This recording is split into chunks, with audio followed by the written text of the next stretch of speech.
বিষ্ণু ইসলাম রেগে গেলেন। বিষ্ণু সবসময় রাখতেন না, রেগে বললেন, আয়েশা, আল্লাহর নেয়ামতের কদর করো।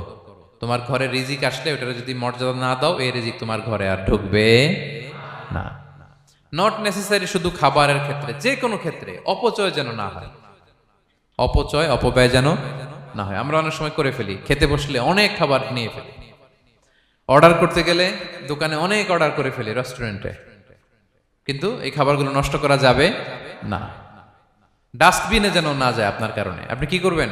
লেফট ওভার ফুড সাথে করে বঙ্গুজে নিয়ে আসবেন। আপনারা তো বঙ্গুজ বলেন নাকি? পেনাঙ্গে কি বলে? বঙ্কুজ। হ্যাঁ, টেক অ্যাওয়ে বা বঙ্কুজ বললে ওরা বঙ্কুজ দিবে, নিয়ে আসবেন, বাসায় এনে রাতে খাবেন, তারপরের দিন খাবেন, অথবা কাউকে দিয়ে দিবেন, কিন্তু খাবার নষ্ট করা চলবে। কারণ ইন্নাল্লাহা লা ইউহিব্বুল মুসরিফিন, আল্লাহ তাআলা অপচয়কারীকে পছন্দ করেন। কথাটা কি বুঝতে পেরেছেন সবাই?